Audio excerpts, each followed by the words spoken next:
Bonjour à toutes et à tous. C'est un réel plaisir pour moi ce matin de vous souhaiter un bon sabbat. Que la gloire de notre Seigneur puisse vous envahir de joie, de paix et d'amour. Veuillez prêter attention à la lecture qui se trouve dans le psaume 113. Louez l'Éternel, serviteur de l'Éternel. Louez le nom de l'Éternel. Que le nom de l'Éternel soit béni dès maintenant et à jamais.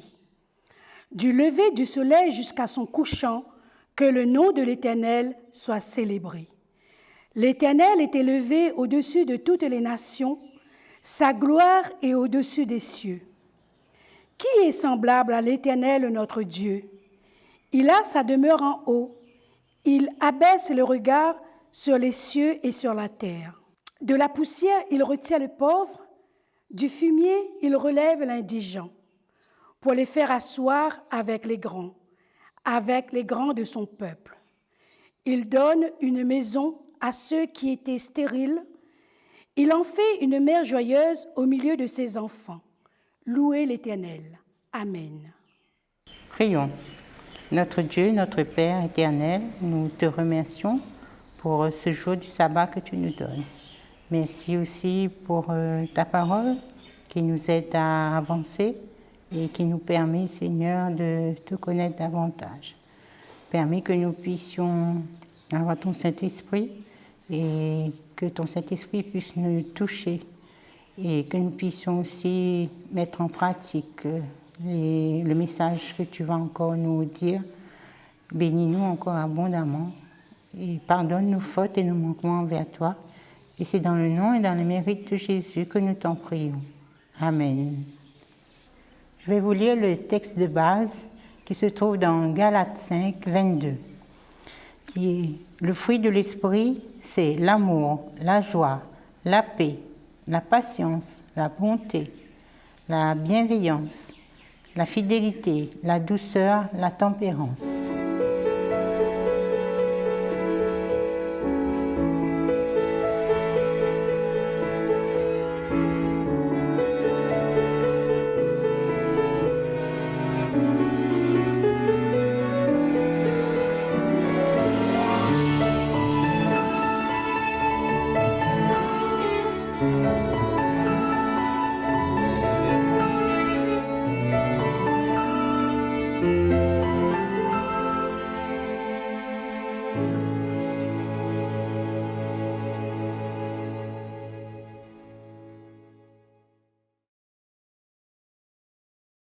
Bonjour à toutes et à tous, j'espère que vous allez bien.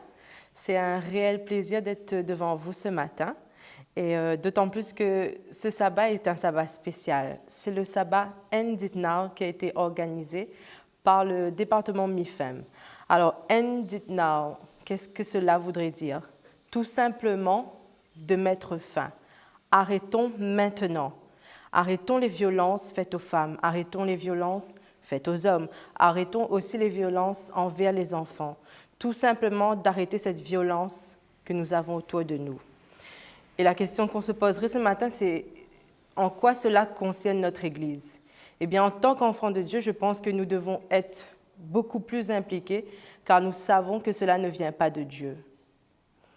Alors, il est dommage de dire, mais même nous, en tant que chrétiens, dans notre Église, on retrouve cette violence. Et voyons un peu les chiffres que nous montre le gouvernement concernant cette violence. C'est désagréable, alarmant, gênant à dire, mais malheureusement, cela concerne aussi les foyers de notre Église. Alors, sachons déjà qu'il existe plusieurs types de violences, et pas seulement les violences physiques. Nous avons les violences psychologiques, nous avons les violences verbales, nous avons les violences sexuelles, et bien d'autres encore. Alors, concernant déjà les chiffres pour la violence physique, nous voyons que 200 000 homicides par an sont faits chez les jeunes de 10 à 29 ans et que 83% des victimes sont de sexe masculin. Et quand on regarde la totalité des homicides faits, c'est-à-dire de 0 à 77 ans, on voit que cette catégorie de personnes de 10 à 29 ans représente 43% du nombre total d'homicides. Ensuite, concernant les violences sexuelles, 24% des femmes disent avoir eu leur premier acte sexuel forcé. Une fille sur 9 ou un garçon sur 53 ayant moins de 18 ans ont été victimes d'abus ou d'agressions sexuelles perpétuées par un adulte.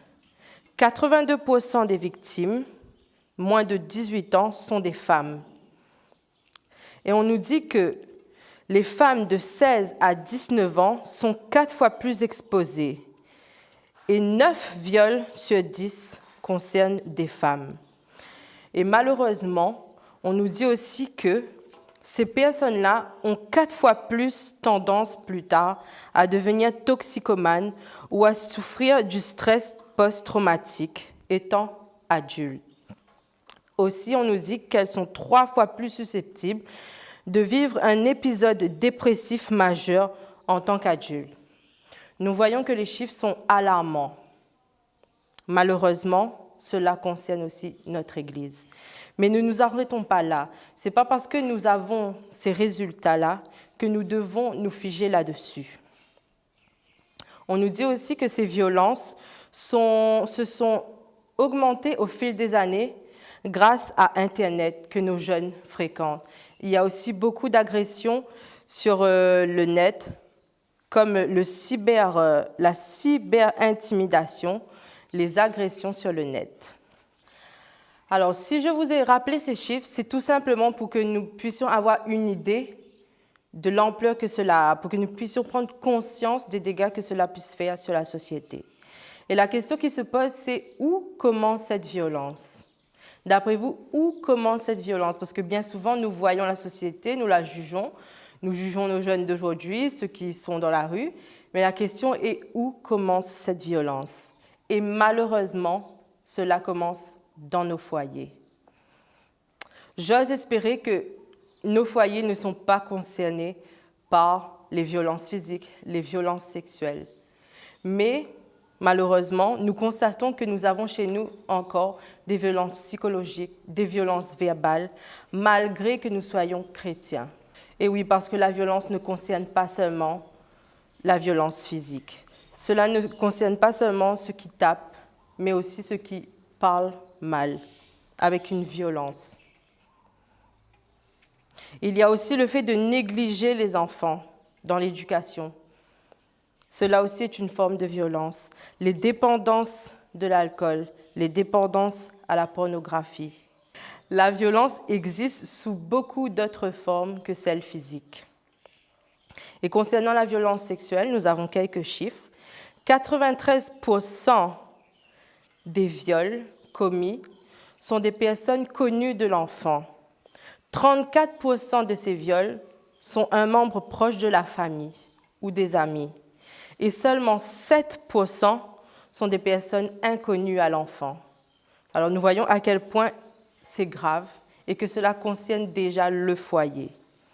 Et les conséquences sur ces enfants, c'est qu'ils grandissent en étant perturbés. Cela perturbe le développement du cerveau de l'enfant et compromet aussi le système nerveux et immunitaire, entraînant aussi dans le futur des problèmes d'alcoolisme, de dépression, de troubles alimentaires, de rapports sexuels non protégés, de VIH, de sida, de maladies cardiaques, de cancer et plein d'autres maladies chroniques.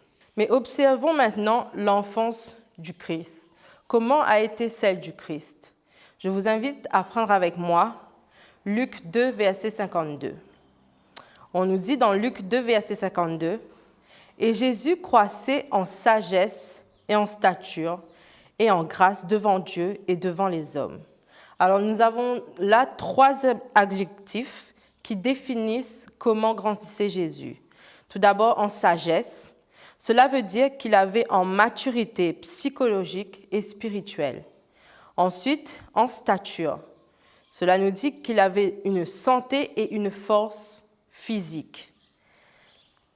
Enfin, on nous dit en grâce, qui veut tout simplement dire avec la faveur du peuple et de Dieu, donc avec du caractère et de la personnalité. Et Ellen White nous dit encore à ce sujet, le court récit de ses premières années est tout plein de significations. Le petit enfant, en parlant de Jésus, grandissait et se fortifiait. Il était rempli de sagesse et la grâce de Dieu était sur lui. Dans le rayonnement de la présence de son Père, Jésus croissait en sagesse, en stature et en grâce, devant Dieu et devant les hommes. Son esprit était actif et pénétrant.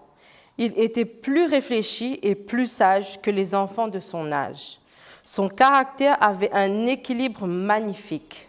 Ses facultés intellectuelles et ses forces corporelles se développèrent graduellement en harmonie avec les lois de l'enfance. Alors si même nous voulons cela pour nos enfants, on nous dit qu'il leur faut une certaine sécurité physique, émotionnelle, spirituelle, sexuelle et psychologique, pour avoir un certain équilibre en grandissant. Et cela, comme on l'a dit, commence déjà au sein de notre foyer. Je pense que nous tous, en tant que chrétiens, nous aimons nos enfants. Et pour pouvoir leur donner l'exemple, leur éduquer, il faut que nous soyons nous-mêmes cette personne que nous voulons que notre enfant soit. Bien sûr, à l'image de Jésus. Alors, on nous dit, si nos enfants regardent les parents en train de se disputer, on voit le père en train d'agresser la mère, est-ce que la maison est un endroit sécurisant pour l'enfant? Non. Si il voit une victime d'agression ou d'abus sexuels de la part de sa famille ou de ses proches, est-ce que cela est un endroit sécurisant pour l'enfant? Non. S'il vit dans la crainte et dans la peur d'être constamment critiqué par ses parents ou par sa famille, est-ce que cela est un endroit sécurisant pour votre enfant? Si à chaque erreur et à chaque échec qu'ils font, ils servent de honte à la famille, est-ce que cela est un endroit sécurisant pour l'enfant? S'ils ne peuvent pas s'exprimer librement, que ce soit dans leurs émotions, dans leurs craintes, dans leurs préoccupations, comment voulez-vous que vos enfants se sentent en confiance avec vous? S'ils gardent constamment le silence concernant des sujets spirituels, comment voulez-vous que votre enfant grandisse et soit en confiance même avec Dieu? S'ils observent leur famille, leurs proches, surtout leur père, avoir du pouvoir sur la famille, du pouvoir sur la femme, est-ce que cet enfant va grandir dans un environnement sécurisant? Bien sûr, cela ne veut pas dire que l'enfant a le droit de tout faire. Et pour cela, justement, il nous est raconté une histoire. Cette histoire, la personne n'a pas de prénom, mais on va l'appeler Léa. C'est une enfant qui grandit avec un certain confort. Et en grandissant, en fait, elle a été tellement élevée, je ne dis pas qu'il faut rabaisser vos enfants, mais tellement élevée qu'elle se croyait au-dessus de tout. Ses pensées passaient avant tout. C'était ses besoins avant tout et les autres, ça ne l'intéressait pas. Et en grandissant, elle a continué à exercer ce pouvoir sur les autres, à faire en sorte que ce soit que ses opinions à elle qui comptent. Et on nous dit que ses alentours, ses proches, étaient malheureux de cela. Mais les personnes qui ne la connaissaient pas, et en grandissant, elle a rencontré des personnes qui justement la trouvaient gentille, formidable, mais ne connaissaient pas ce trait de caractère. Et on nous dit que lorsque ces personnes ont vu à quel point elle faisait souffrir ses proches, ces personnes même ont cessé de donner de l'importance à Léa.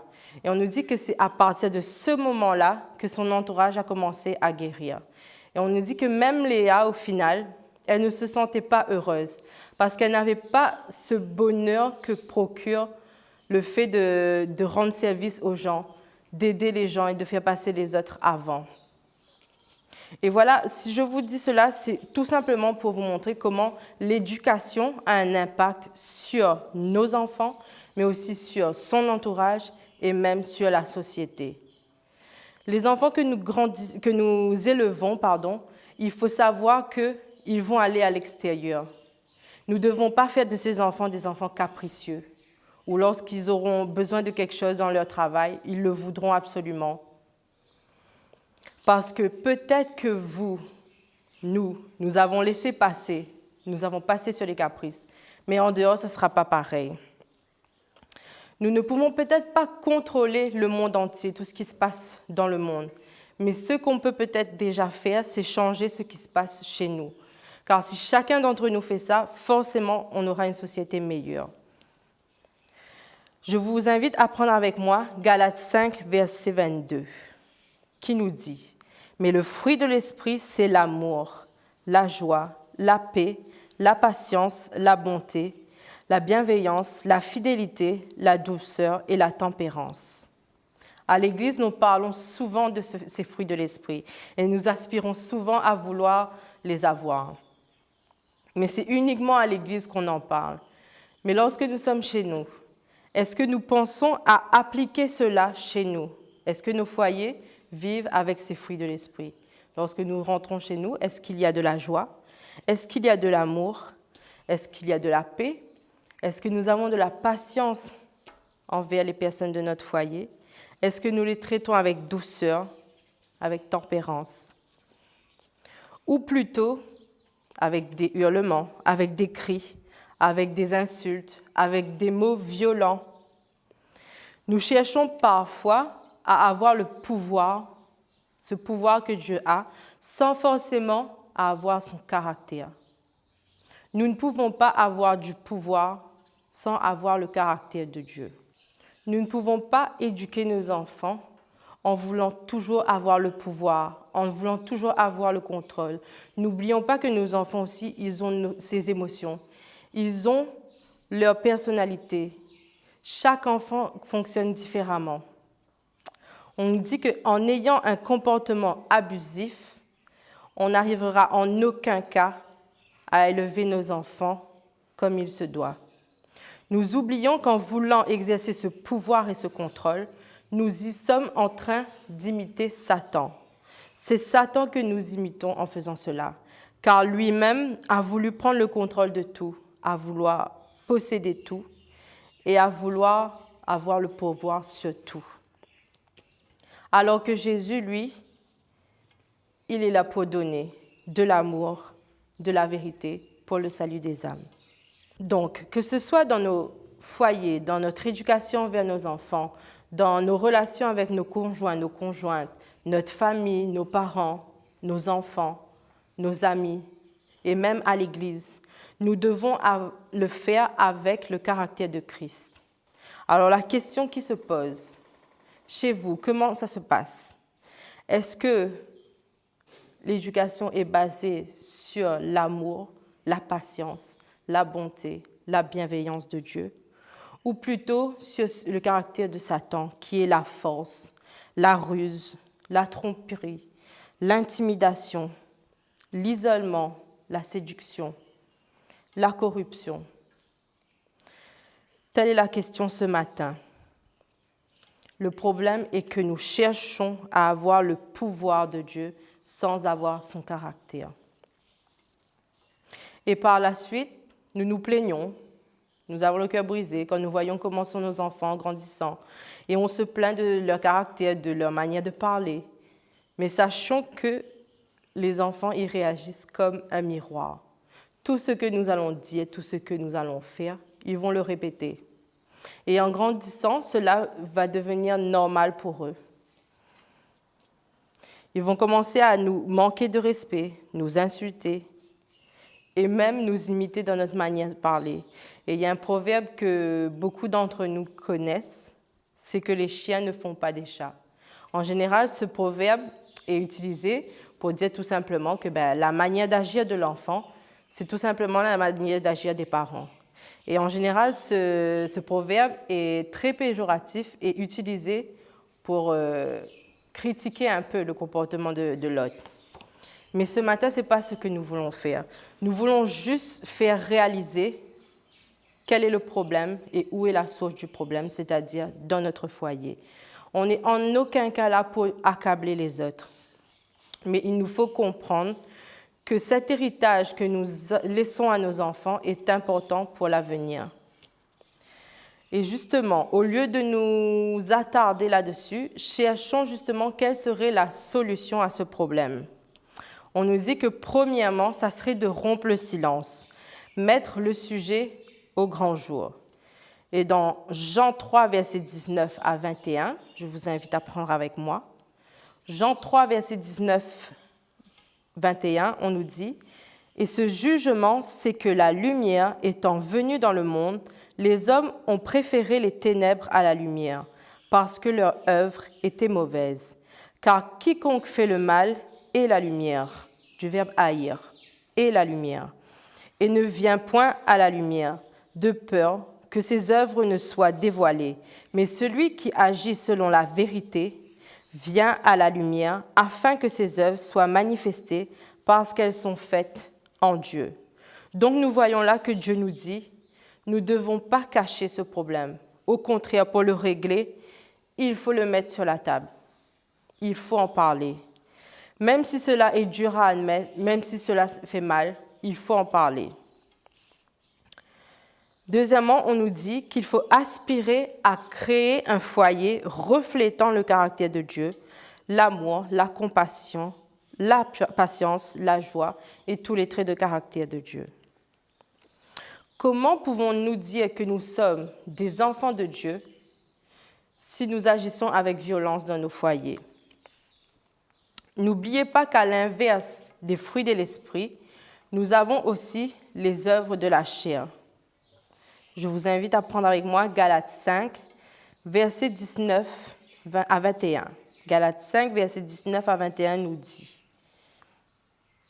« Les œuvres de la chair sont manifestes. Ce sont l'impudicité, l'impureté, la dissolution, l'idolâtrie, la magie, les inimitiés, les querelles, les jalousies, les animosités, les disputes, les divisions, les sectes, l'envie, l'ivrognerie, les excès de table et les choses semblables. Je vous dis d'avance, comme je l'ai déjà dit, que ceux qui commettent de telles choses n'hériteront point le royaume de Dieu. » Alors Dieu part loin dans ses propos, Paul part loin dans ses propos. Il nous dit que ceux qui commettent cela n'hériteront pas du royaume de Dieu. Alors mes chers frères et sœurs, est-ce que chez vous, vous avez des jalousies, des querelles, des animosités, des disputes, des divisions? Dieu nous dit que en exerçant cela, nous ne pouvons pas rentrer dans son royaume. Alors il est temps d'y mettre un terme. C'est dommage de le dire, mais bien souvent, nous sommes plus gentils, plus serviables avec les personnes de l'extérieur, que ce soit des amis, des collègues. Mais en ce qui concerne le foyer, nous prenons un caractère un peu plus dur. Nous sommes moins serviables, moins gentils, moins patients, alors que c'est justement là où tout commence. Nos enfants, ensuite, grandissent en croyant que cela est normal et finissent par le reproduire plus tard, que ce soit envers leurs amis, que ce soit de la violence envers leur conjoint ou conjointe, que ce soit envers leurs enfants. Et pourtant, voici ce que Ellen White nous dit concernant le foyer. Le foyer devrait être un coin du ciel sur la terre, un endroit où les affections sont cultivées et non soigneusement refoulées. Notre bonheur dépend de cette culture réciproque de l'amour, de la sympathie et de la vraie courtoisie. La plus belle illustration du ciel est un foyer dirigé par l'Esprit du Seigneur. Lorsque la volonté de Dieu s'accomplira, le mari et la femme auront du respect l'un pour l'autre et cultiveront l'amour et la confiance.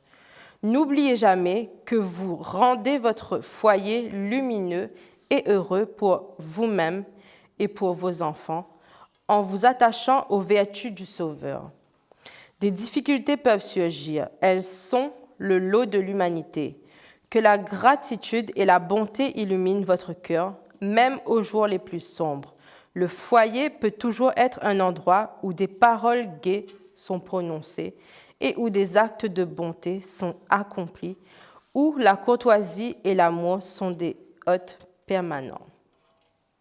Donc, nous voyons ce que Dieu nous dit ce matin. Notre foyer devrait être un coin du ciel. Est-ce que mon foyer représente un coin du ciel? On nous dit que cela ne dépend pas du rang social, de la richesse de la famille ou quoi que ce soit d'autre. Cela dépend uniquement de notre volonté à imiter Christ. Cela concerne pas seulement les mamans, les papas, mais tous les membres de la famille, que ce soit la maman, que ce soit le père, que ce soit la fille, que ce soit le garçon. Tout le monde est concerné. Si nous voulons un foyer qui reflète le ciel, nous devons tous y mettre de notre cœur. Si nous prétendons être des chrétiens et ne faisons pas attention à cette violence que nous commettons, c'est comme si nous transgressions le 3e commandement que dit Dieu. Tu ne prendras point le nom de l'Éternel en vain, car l'Éternel ne laissera point impuni celui qui prendra son nom en vain. Évidemment, les gens qui sont autour de nous nous observent. Et nous-mêmes, nous le disons chaque jour, que nous sommes une lettre du Christ, que nous sommes la lumière que Dieu a placée dans les ténèbres afin d'apporter son témoignage et d'être son témoignage. Comment pouvons-nous, en tant que chrétiens, agir de telle sorte? Donc voilà, nous devons chercher à imiter Christ constamment dans notre foyer et envers nos prochains. En faisant déjà le point sur qu'est-ce qui ne va pas chez moi, qu'est-ce que je fais de violent, si chacun se pose la question, nous faisons déjà un pas en nous remettant en question. Et on nous dit aussi que garder le silence n'est pas la meilleure des solutions. Au contraire, cela ne permettra pas une évolution. Dieu nous dit en Ésaïe 58, verset 1, de crier et d'élever la voix sur ce qui ne va pas comme une trompette et de dire au peuple ses péchés et ses iniquités. Et de même, nous ne devons pas garder les yeux fermés sur ce qui ne va pas. Et Éphésiens 5, verset 10 à 11 aussi, nous dit de dévoiler ce qui est caché et de ne pas fermer les yeux justement sur ce qui ne va pas. Nous avons donc cette responsabilité de dire à nos enfants lorsque ça ne va pas et de ne pas laisser faire les mauvaises choses. Quand nous regardons par exemple Élie qui a laissé ses fils faire n'importe quoi, et regardez le sort d'Élie par la suite. Donc pour terminer, voilà, il ne faut pas garder le silence. Au contraire, il faut en parler, mettre les choses sur la table et dire ce qui ne va pas pour que les choses s'améliorent. Et en tant qu'enfants de Dieu, nous ne pouvons pas fermer les yeux sur cette violence qui pourrait y avoir dans nos foyers. Cela ne serait pas digne de Dieu, car notre Dieu est un Dieu d'amour, un Dieu de bonté. Et tout de suite, maintenant, aujourd'hui, nous voulons dire « end it now », c'est-à-dire « arrêtons maintenant ». Amen.